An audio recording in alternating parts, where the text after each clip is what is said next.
Chers auditeurs, bonsoir. Bienvenue dans la seule émission de France 100% OVNI. Mon nom est Olivier Dessédenin et ce soir j'ai l'immense plaisir de recevoir un grand monsieur qui a été l'ami de l'ufologue Jimmy Dieu. Guy Tarade, c'est mon invité de ce soir, est un écrivain qui a écrit une trentaine de livres dont la plupart concernent le phénomène OVNI. Sans plus tarder, nous allons l'écouter. Alors, bonsoir Guy Tarade, c'est un véritable honneur pour moi de vous recevoir dans mon émission. Eh bien moi, c'est un plaisir Olivier d'échanger avec vous. Célèbre ufologue, vous êtes à ce titre l'un des piliers de la théorie des anciens astronautes. Conférencier, mais surtout écrivain, vous avez notamment écrit les archives du savoir perdu, ou bien encore le livre intitulé « J'ai retrouvé la piste des extraterrestres ». Oui, j'ai écrit 32 bouquins jusqu'à aujourd'hui, on ne va pas les énumérer, on va rentrer directement dans le vif du sujet si vous voulez bien Olivier. Aucun problème. Alors j'aimerais pour commencer cette émission que vous nous parliez du plateau d'Albion. Alors le plateau d'Albion, j'ai eu l'occasion de travailler dessus avec mon ami Jimmy Dieu. Mais je suis ancien militaire, je suis ancien chef de commando para, et c'est toujours avec, je dirais, beaucoup d'attention que je vais sur un site pour tenter d'en retirer la substantielle moelle. Il y a eu beaucoup de choses décrites sur le plateau d'Albion. Il y a des gens qui ont un petit peu brodé dessus, mais ce qui est certain, c'est que lorsque nos fusées à tête nucléaire étaient entreposées sur ce fameux plateau, un jour il y a eu une apparition. Un ovni est venu au-dessus du plateau et les gens qui étaient à 200-300 mètres sous terre n'ont plus réussi, je dirais, à contrôler les vecteurs qui étaient sur leur garde. Et à partir de ce moment-là, il y a eu une vraie panique parce qu'ils ont eu peur qu'une de fusée parte seule avec sa charge nucléaire. Ah oui. Et donc, les légendes qu'il y a sur le plateau d'Albion comme étant une base d'extraterrestres, vous en pensez quoi de ces légendes-là? Je pense que c'est une légende qui a été montée de toutes pièces. Et lorsqu'on fait de l'ufologie, il faut aller sur le terrain et travailler d'une manière pragmatique.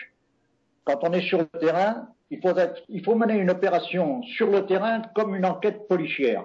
C'est-à-dire avoir tous les paramètres en main, remonter à l'antériorité du phénomène et ensuite évoluer en fonction du temps. Parce qu'il ne faut pas dire tout et n'importe quoi, c'est ainsi qu'on assassine l'ufologie et que l'ufologie a été assassinée. Tout à fait. Alors, pour établir la vérité, que diriez-vous aux personnes qui ont assimilé le Bugarache à une arche pour la fin du monde? Que sait-on vraiment de ce Bugarache?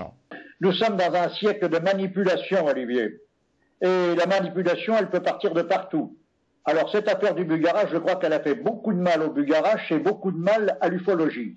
J'ai un ami qui est rentré justement ce matin et il est allé faire un tour au Bugarache où il n'y a absolument plus rien à l'heure actuelle et le village est totalement désert au plus grand bonheur de tous les habitants. Il est redevenu calme. C'est beaucoup plus calme, oui, mais enfin, vous savez, il faudrait peut-être faire des recherches plus poussées, plus intelligentes comme celles que nous avons faites avec mon ami Christophe Villamelle. Nous avons retrouvé des documents qui prouvent que sous le siècle, un peu avant Louis XIV, il y a eu des fondeurs d'or au Bugarache. Ils ont fait des travaux très poussés pour extraire de l'or et surtout pour le fondre. Et Louis XIV, ensuite, a interdit l'usage de ces fours qui avaient été implantés sur le terrain. Ça, c'est intéressant sur le plan historique et je crois aussi sur le plan archéologique. Mais on a tressé beaucoup de fantasmes autour du Bugarache. Et je crois que ces fantasmes, ce sont ceux qui ont un peu suinté de Rennes-le-Château, qui sont venus jusque-là. Mais il y a vraiment eu des phénomènes ovnis au Bugarache? Il y a eu des phénomènes ovnis. Nous avons des témoignages, qui sont des témoignages solides et pas de farfelus. D'accord, mais en fin de compte, il n'y en a pas plus qu'ailleurs, quoi. Des observations. Mais vous savez que les ovnis ne viennent jamais en France. Ah oui. Ils s'arrêtent à la frontière italienne, comme le nuage de Tchernobyl. Exactement. Voilà. Mais alors pour cette légende d'une base souterraine, et puis aussi avec les histoires de Jules Verne, vous en pensez quoi, vous? Je pense que Jules Verne était un grand écrivain. Je pense que c'était aussi un initié, que Jules Verne a codé certains de ses bouquins, et que, bon, évidemment, le capitaine Bugarache, c'est tellement beau. Et il connaissait bien la région, et en ce qui concerne les bases souterraines, je suis très très prudent. Vous savez, Olivier, il faut pas tresser, je dirais, des légendes autour de lieux comme celui-là, parce qu'on empoisonne tout le monde. C'est ce qui s'est passé avec les gens du Bugarache. On fait venir des escadrons de gendarmerie, la police, et nous payons tout ça dans nos impôts. Et ça, c'est un peu triste, vous voyez. Il y a des choses beaucoup plus intéressantes. Quand on fait de l'ufologie, il faut aller sur le terrain. Il y a deux paramètres en ufologie. C'est premièrement la recherche, je dirais, d'antériorité sur le phénomène, comme je vous disais tout à l'heure, et ensuite aller faire des enquêtes sur le terrain, rencontrer les contactés, ou alors aller faire des prélèvements sur les lieux où, comme autrefois, il y a eu des atterrissages d'ovnis. Ça, c'est du travail. Mais pour le reste, il ne faut pas dériver, il ne faut pas dévier du tout, parce que là, on est en train de raconter tout et n'importe quoi, et c'est ça qui fait un tort à la recherche. Et d'ailleurs, il est vrai qu'il n'y a aucune preuve concrète de base extraterrestre. Il y a même des gens qui ont été dans ces grottes, là, les fameuses grottes en dessous du Bugarache, et ils n'ont jamais rien trouvé, hein. Mais non, écoutez, il y a une chose, Olivier, à l'heure actuelle, il faut être conscient. Il y a des bases souterraines. Il y a des bases qui sont occupées, mais par des terriens. Aujourd'hui, tous nos états-majors sont enterrés nos bases sur la planète entière. Hein, je ne parle pas simplement pour la France. Sur la planète entière, tous les vecteurs à tête nucléaire qui sont encore en place se trouvent dans des bases à 200 ou 300 mètres de profondeur. Il y avait des bases en France, elles existent toujours. Il y a des bases aux États-Unis, elles existent toujours. Et je pense que chaque pays doit avoir un lieu protégé où il est intéressant de s'implanter pour se préserver, par exemple, d'une attaque atomique. En dehors de ça, on parle de bases terrestres, mais nous avons des bases sous-marines. Souvenons-nous que nous avons des sous-marins qui permettent de traverser l'Atlantique et de rester presque 1 ou 2 mois en plongée. Là, c'est véritablement quelque chose de réel et de pas non fictif. Voilà, mais ça reste quelque chose d'humain, quoi. Ça reste humain. Mais vous savez, le phénomène OVNI, moi, je l'ai pris dans tous les sens. J'ai commencé à faire des recherches sur les apparitions du passé. J'ai fouillé les archives de la ville de Nice et je me suis aperçu que le phénomène à Nice remontait au Xe siècle, où un avocat, Dimes Régis, déclare qu'il a vu des objets dans le ciel de Nice, des blocs lumineux, une deuxième lune, et au cours des âges, il y a toujours eu ces phénomènes dans notre cité. Et je pense que si les ufologues voulaient un peu aller fouiller dans les archives de leur ville ou de leur département, ils trouveraient des choses véritablement intéressantes qui permettraient d'authentifier l'authenticité du phénomène, premièrement, et sa présence depuis les temps le plus reculés de l'humanité. Oui, des véritables trésors. C'est un trésor, mais vous savez, il y a 2 choses dans la vie. C'est la tradition et la transmission. Travailler sur la tradition et transmettre pour le futur. Ah, je suis bien d'accord avec vous. Alors, j'ai vu justement dans une interview que vous parliez souvent de vecteurs. Pouvez-vous nous en dire plus ? Ben écoutez, les vecteurs, ce sont les éléments qui se déplacent dans notre atmosphère. Et moi, je suis très gêné, non pas parce que ces engins me dérangent, mais tout simplement parce que, en tant que contribuable, je paye des impôts et je sais que des vecteurs inconnus, nous voilà dans le mot vecteur, sillonnent nos cieux sans que personne ne les intercepte. Mais alors, c'est intéressant parce que vous ne parlez pas d'OVNI, mais vous parlez de vecteurs. Oui, parce que voilà, non identifiés, moi je pense que certains les ont déjà identifiés, mais le petit peuple ne sait pas du tout ce qui se passe derrière ce phénomène. Comme je vous le disais tout à l'heure, le nuage de Tchernobyl s'est arrêté à la frontière italienne et maintenant les ovnis s'arrêtent également au même endroit, ils broussent chemin. Et je pense qu'on a des services de renseignement assez pointus chez nous. On a dans l'aviation française des pilotes qui se sont trouvés nez à nez avec des ovnis. J'en connais un en particulier. Et je peux vous dire que le phénomène existe. Mais à l'heure actuelle, il y a une censure à l'échelle de la planète. Voilà. Mais avez-vous une petite idée sur ce que cachent justement ces fameux vecteurs ? Quelle origine ont-ils ? Alors écoutez, pour moi, il y a 3 hypothèses. Hypothèse extraterrestre, je dirais des objets qui viennent d'un monde parallèle, ou peut-être des voyageurs du temps. Ah, d'accord. Alors, non loin de chez vous, du côté de Nice, il y a le fameux col de Vence. Qu'est-ce qui se passe vraiment là-bas? Alors écoutez, le col de Vence, c'est moi qui ai lancé l'affaire. Si vous avez des bouquins de Charroux, vous le trouverez dans le livre des maîtres du monde de Charroux. C'est moi qui ai présenté à Robert, je lui ai fait visiter le col de Vence en 1965. Vous voyez que l'affaire n'est pas nouvelle. Et il y a surtout un lieu qui est, je dirais, qui a beaucoup de cachet, c'est le village des idoles ou le village nègre, où des pierres anthropomorphes ressemblent beaucoup à des statues travaillées par l'homme.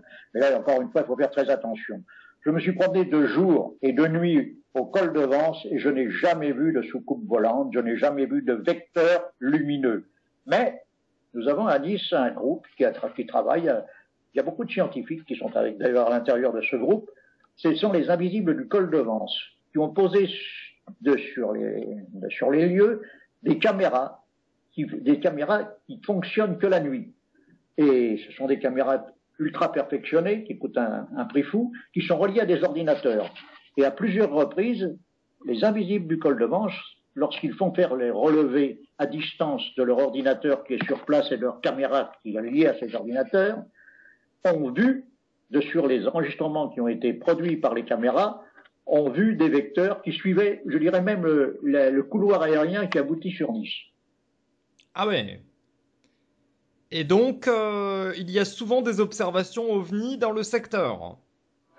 Il y a très peu d'observations en ce moment. Vous savez, moi, comme je vous disais tout à l'heure, j'ai sorti 32 bouquins, donc j'ai énormément de correspondants qui sont restés fidèles. Et étant le dernier dinosaure de la race des ufologues, quand il se passe quelque chose, ils me préviennent immédiatement. Oui, alors, ouais. Je peux vous dire qu'à l'heure actuelle, nous sommes assez indigents en ce qui concerne les apparitions dans notre région. D'accord, d'accord. Et alors, vous, personnellement, est-ce que vous avez déjà observé des phénomènes ovnis? Des vecteurs? À trois reprises différentes. La première fois, ça devait être le 23 mai 1968. Nous étions une trentaine de témoins. J'allais à mon boulot à cette époque-là. Et nous avons vu un objet on ne peut pas dire que c'était un objet.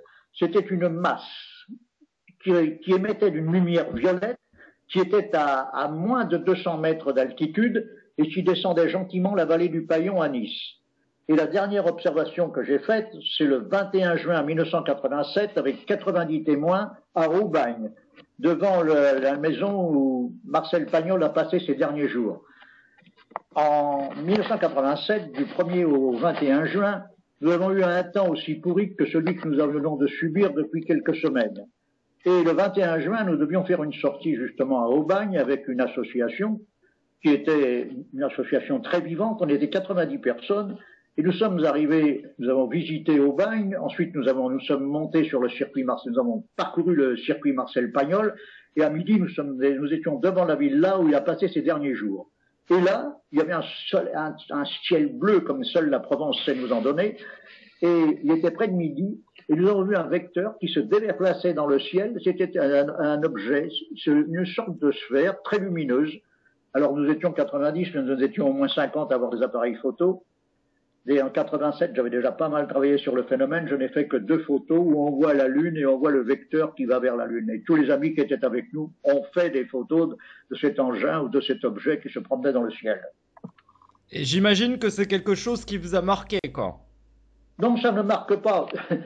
Puisqu'on en est au moment des confidences, en 1948, j'étais à la première demi-brigade de commando parachutiste à Vannes. Et lorsque nous prenions la garde le soir, on gardait surtout, la réserve de parachutes, parce que c'était quand même quelque chose de précieux. Et à cette époque-là, nous avions encore quelques prisonniers allemands qui étaient gardés non loin du camp de Meucon, où se situait notre brigade. Et là, en prenant la garde un soir, je reçois comme consigne de la part du chef de poste de signaler si je voyais des vecteurs aériens ou des tracés dans le ciel ou des objets lumineux dans le ciel. Ah oui. Et quand j'ai terminé mon cours de garde, je suis allé le voir, lui, mais pourquoi est-ce qu'on regarde dans le ciel? Il n'y a plus d'avions, la guerre est terminée. Ben, il me dit non, mais c'est autre chose. Tu sais, il s'est passé des phénomènes assez curieux aux États-Unis et je pense que c'est pour ça qu'on a ces consignes. Voilà. Ah, très intéressant. Donc le gouvernement français voulait un peu suivre les États-Unis dans les observations. Bien sûr, mais vous savez, moi j'ai un extrait. Bon, alors je vais tâcher de vous trouver une page du journal officiel qui date. Alors c'est la page du 21 janvier 1955. C'est la page du journal officiel, je précise, du 21 janvier 1955. Et l'article est l'article 13 687. Monsieur Léotard expose à Monsieur le secrétaire d'État aux forces armées, R, que les récents témoignages relatifs à des soucoupes volantes et à des cigares volants n'ont pas manqué d'intriguer l'opinion. Et là, Monsieur Léotard demande de prendre des dispositions pour révéler exactement ce que sont ces engins qui survolent notre territoire d'une manière totalement impunie. Ah, très très intéressant. Oui, surtout c'est le journal officiel. Voilà, alors on continue. Alors, on continue. Pouvez-vous nous citer quelques rencontres du troisième type qui vous ont le plus marqué? Ben, écoutez, je pense que c'est celle de Valençol, celle de Maurice Mas. Je pense être le seul ufologue de France qui a été photographié avec lui. Et j'ai 3 rapports de gendarmerie, un de la brigade de Valençol et 2 de la brigade de Digne. C'est une affaire qui a été prise très au sérieux par les milieux officiels. Alors évidemment, on a tenté de faire passer M. Mas pour un rigolo. Moi, je l'ai rencontré. J'ai resté à peu près 2 heures avec lui. Et je lui ai promis de jamais révéler ce qu'il m'avait confié. Ah. Voilà. Bon, c'est une RR3, c'est-à-dire c'est une rencontre du troisième type. Et M. Mas, qui était un homme très sage, un homme très intelligent, et c'était un homme qui connaissait parfaitement sa région. On a dit que c'était un hélicoptère, mais manque de peau, à l'endroit où l'engin s'est posé, il y avait un coup de chaleur qui devait correspondre à peu près à 1500 ou 2000 degrés centigrades. Ah oui, quand même. Ah oui, oui, oui. Et M. Mas a été paralysé par un de ces petits personnages qui était à côté de l'engin posé au sol. Et tout ceci est consigné dans les 3 rapports de gendarmerie. Les 2 derniers sont les plus intéressants parce qu'ils ont été faits par la brigade de Digne.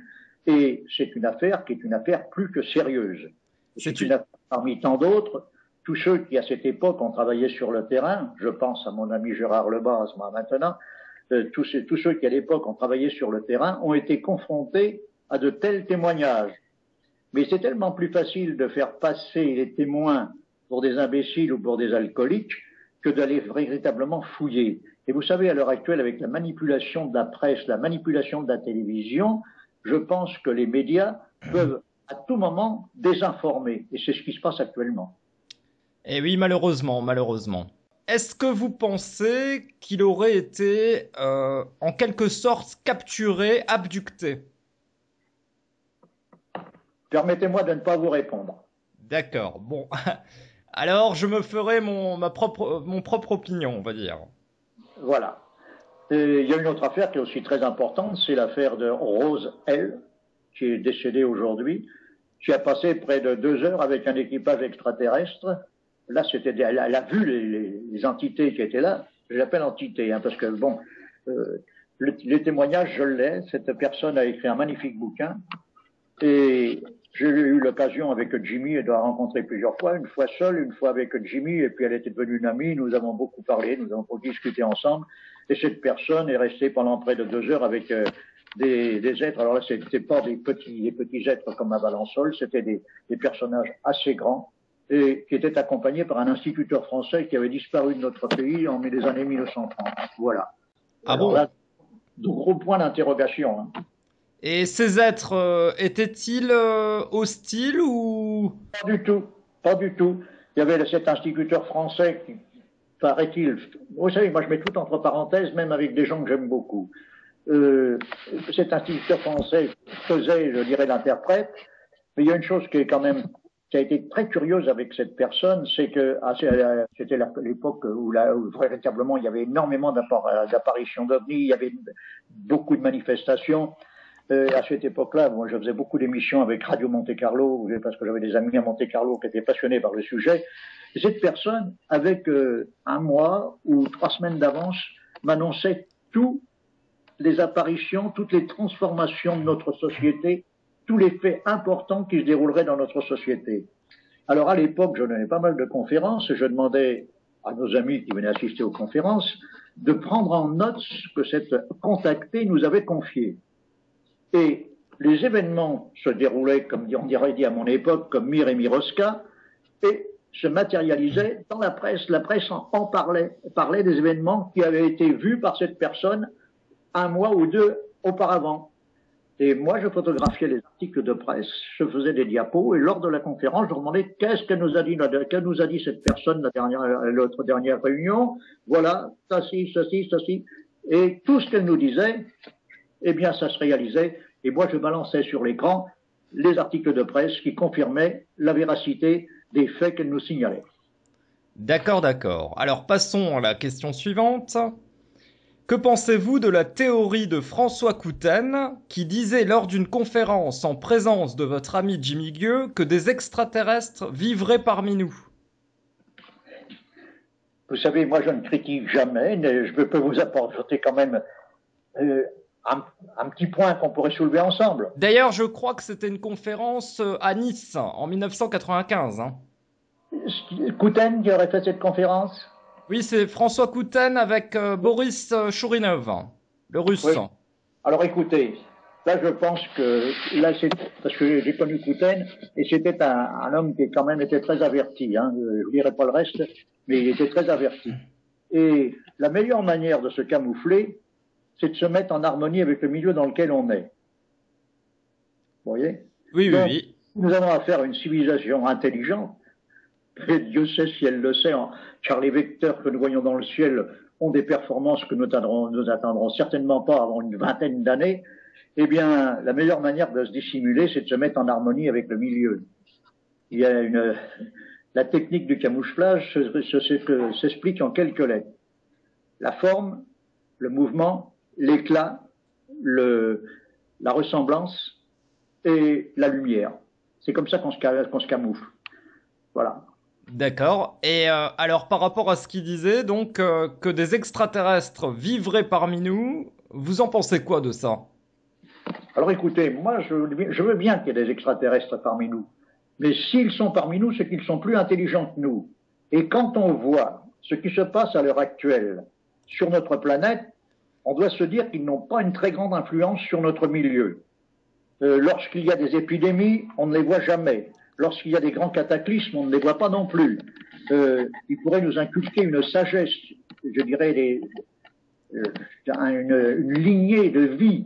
Ils pourraient nous dire, voilà, vous êtes en train de faire des bêtises, c'est pas comme ça qu'on gère le monde, et ça, ils ne le font pas. Je suis d'accord avec vous, mais est-ce que ça serait peut-être un principe de non-ingérence? Ça, c'est possible aussi. À ce moment-là, j'aurais beaucoup plus l'impression que ce seraient des voyageurs du temps, qui reviendraient dans leur passé pour modifier notre civilisation et la rendre meilleure afin que ce soit eux qui en jouissent. C'est vrai. Mais si on prend par exemple, quand il y a eu la guerre froide, ils auraient peut-être évité une catastrophe, une troisième guerre mondiale. Vous savez, la catastrophe, elle a été évitée par Kennedy à l'époque, c'est au moment où il y a eu ces fameuses fusées de Cuba. Hein, vous vous en souvenez peut-être, à moins que vous soyez trop jeune pour le faire, et c'est ce que je vous souhaite. Moi, je suis un vieux renard, et à cette époque-là, le monde a tremblé. C'est vrai que, à mon âge, bon, j'ai 33 ans, bon, j'ai juste entendu parler de la baie des cochons à l'époque. C'est pas la baie des cochons, c'est-à-dire qu'il y avait une tension vraiment assez tendue entre les États-Unis et Cuba était soutenu par l'URSS, et l'URSS avait envoyé des vecteurs, des fusées avec des charges nucléaires. Et là, évidemment, il y a eu une friction pendant près de 2-3 jours, et tout le monde a pensé que une nouvelle guerre allait se déclarer entre les États-Unis et l'URSS, l'ancienne URSS. Et je crois que la sagesse a quand même prévalu, et quelques jours plus tard, la tension est retombée. Et je pense qu'à cette époque, le pape qui était à Rome à cette époque a joué un rôle très important. Peut-être en révélant, peut-être, c'est une supposition, mais enfin ça m'est venu à l'esprit, les prophéties de Fatima. Et tu as dit, voilà, si vous déclenchez une guerre, ça va être la fin de la civilisation. Et c'est peut-être ce qui s'est passé. Ah, ça serait donc le troisième secret de Fatima. Voilà. Et Khrouchtchev a envoyé son gendre une semaine après au Vatican, et un émissaire américain est allé au Vatican quelques jours plus tard. Alors, à l'époque, vous savez, j'ai fait 2 stages de commando renseignement à Dallaba en Guinée, lorsque j'étais jeune sous-officier, et j'ai appris qu'il fallait faire du renseignement d'une manière fort intelligente, souvent en prenant des informations qui paraissaient dans la presse, les collectionner et les collationner. Et quand on collectionne et qu'on collationne, c'est un peu un tamis. On commence à faire tomber les grosses pierres et après il reste que le sable. La substantielle moelle aurait dit le bon Rabelais. Et à partir de là, on peut avoir des informations. Et vous voyez, des informations comme celle-ci, le gendre de Khrouchtchev qui vient au Vatican, un émissaire américain qui vient au Vatican en même temps. On peut tirer des conclusions rapides qui ne sont peut-être pas bonnes, peut-être, mais enfin, c'est quand même quelque chose à signaler. D'accord. Alors, quel est votre avis sur la vague d'OVNI du 5 novembre 1990 ? Alors, moi, je n'ai pas vu cette vague d'OVNI, mais j'ai mon ami Jean-Gabriel Grelet qui l'a parfaitement vue. Et le frère de ma belle-fille m'a appelé au téléphone. Lui, il s'intéresse pas du tout aux OVNI, mais il était à Montmartre et il a vu passer il a vu passer dans le ciel. Il m'a dit non pas un simple OVNI, mais une ville volante. Voilà ce qu'il m'a dit. Ah oui, oui. Alors, je ne peux pas vous parler en tant que témoin, je ne peux vous rapporter que ce qui m'a été confié. Et vous n'avez pas enquêté à l'époque sur des phénomènes du 5 novembre 90 à Nice ? Ben, nous, on n'a rien vu à Nice. Hein. L'axe de déplacement de cet objet gigantesque n'est pas passé au-dessus de notre tête. D'accord. Alors maintenant, si vous le voulez bien, est-ce qu'on peut parler de Jimmy Gueux, votre ami ? C'est pas que l'on peut, c'est que l'on doit. Ah voilà, ça me fait plaisir. Alors je vais vous laisser champ libre. Vous pouvez parler de lui comme vous voulez. Vous dites ce que vous voulez de lui. Voilà. Nous étions très liés. Lorsque Jimmy a fondé l'IMSA, nous étions une équipe d'ufologues et de chercheurs qui, à l'époque, justement, se soutenaient mutuellement, échangeaient leurs informations sans que se passe des choses désagréables comme aujourd'hui, où tout le monde se tire dans les pattes et prétend détenir la vérité absolue. Et Jimmy était un chercheur qui a commencé très tôt à s'intéresser au phénomène OVNI. Et je crois que la première enquête, elle a été faite à Marignane, où un soir, un objet s'est posé sur la piste de Marignane et on a retrouvé une tige de fer. Après, il a eu son enquête à Vins-sur-Caramis, où il est allé enquêter à la suite d'un pseudo-atterrissage ou d'un atterrissage, et où une plaque indicatrice de direction est restée aimantée pendant des mois. Cette place était à côté, justement, du point où l'objet s'était posé au sol. Il y a eu une rémanence magnétique qui a duré pendant des mois et des mois. Mais Jimmy était un chercheur qui a beaucoup travaillé aux États-Unis. Il parlait couramment l'anglais. Il a beaucoup travaillé aux États-Unis. Il était 2-3 fois à faire des enquêtes aux États-Unis. Et il savait énormément de choses qu'il n'a pas révélées, je peux vous le dire. Nous avions, avec Jimmy, je dirais, un côté initiatique commun, je ne vous en dirai pas plus. Et nous étions des frères dans la recherche. D'accord, et justement, en parlant de frères, alors j'espère que ça ne va pas vous vexer, mais peut-on parler de votre, votre engagement en franc-maçonnerie ? Oui, ça a duré pendant environ 32 ans, et aujourd'hui, je ne suis plus franc-maçon. Parce que je crois même que Jimmy Gueux était un franc-maçon, hein ? Oui, nous étions frères, c'est ce que je viens de vous dire, et nous partagions les mêmes valeurs à l'époque. Parce que moi, il y a une chose qui m'intrigue, j'aimerais savoir ce que pensent les francs-maçons de l'ufologie, des ovnis. Alors, je vais vous dire une chose, ils ne pensent pas du tout au phénomène ovni. Hein. Individuellement, il y a des frères qui travaillent sur le phénomène, j'en connais plusieurs, mais c'est un sujet qui n'est jamais débattu en loge. On débat des sujets de société, on débat surtout sur le symbolisme, on débat sur la prospective de notre monde, mais on ne parle pas beaucoup d'objets volants non identifiés sur les colonnes en maçonnerie. Sinon, j'aimerais revenir sur une enquête qu'avait fait Jimmy Gueux à l'époque, c'était sur le cas Pantel, Jean-Claude Pantel. je ne vous répondrai pas. Parce que c'était, il paraît, un contacté de Marseille. Bon, j'ai rencontré Jean-Claude Pantel. Disons que je n'ai pas été convaincu. Ça s'arrête là. Alors, c'est peut-être moi qui ai mal compris, et Jimmy qui avait tout compris, mais moi, en ce qui me concerne, je n'épiloguerai pas sur ce cas. Peut-être que vous le savez, j'ai parcouru le monde. J'ai vécu en Afrique, Sénégal, Guinée, Côte d'Ivoire, Haute-Volta, Mali, Burkina Faso. Et ensuite, j'ai fait 3 voyages en Égypte, 2 voyages au Mexique, au Guatemala, en Inde, en Chine, en Israël, une bonne partie de l'Europe. Et partout où je suis passé, j'ai rencontré toujours des personnes qui avaient été contactées par, je dirais, des visiteurs étrangers. On va mettre ce terme entre parenthèses. Et leur confidence se recoupe, quel que soit le lieu où nous soyons, leur confidence se recoupe toujours. Il y a toujours des points communs dans leur déclaration. Voilà, ça c'est le plus important. Et quel est le point commun qui ressort le plus?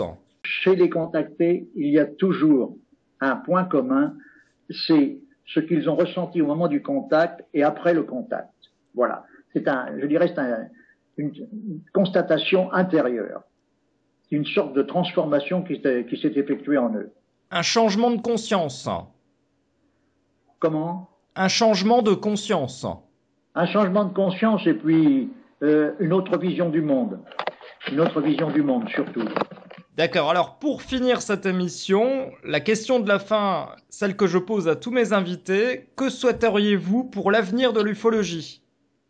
Pour l'avenir de l'ufologie, eh bien, que les gens deviennent un peu plus tolérants, c'est tout, qu'ils s'acceptent entre eux et puis qu'ils repartent à zéro comme nous l'avons fait. Vous savez, nous, les premiers ufologues, nous venions de sortir d'une guerre au moment où l'ufologie a éclaté sur le monde. Pendant 4 ans, nous avons vécu sous la botte nazie.